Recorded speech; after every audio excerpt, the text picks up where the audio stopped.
La parole est à Madame la maire Alexandra Cordoba.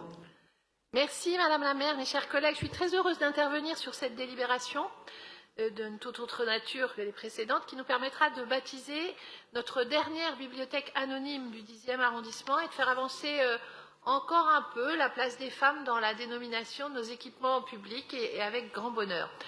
François Villon du côté du boulevard de la Villette, François Sagan dans l'ancien carré Saint-Lazare vont en effet être rejoints par Claire Bretéché, qui va donner son nom à la bibliothèque de la rue de l'Ancry, près de la place de la République.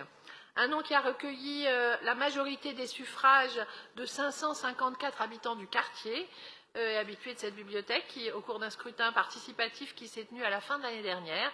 Un nom qui a d'autant plus de sens que Claire Bretéché a longtemps vécu dans le 10e et d'ailleurs qu'elle y a fini sa vie. Un nom surtout qui rend hommage à une femme de lettres, à une artiste, à une pionnière.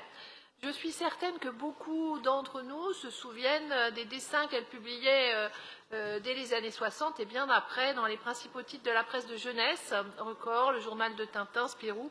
Plus tard, dans les années 70, c'est dans l'Écho des savanes, avec Gottlieb et Mandrika, qu'elle a fait accéder la bande dessinée à l'âge adulte, avant de rejoindre le Nouvel Observateur, où elle a su faire un véritable feuilleton de ses frustrés.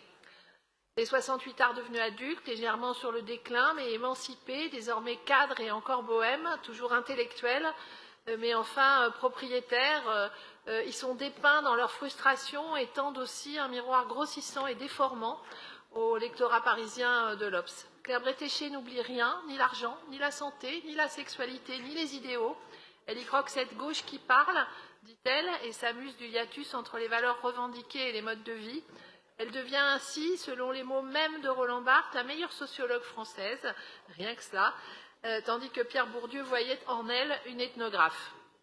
Cette femme pudique, discrète, modeste, fera peu de cas de ses beaux compliments.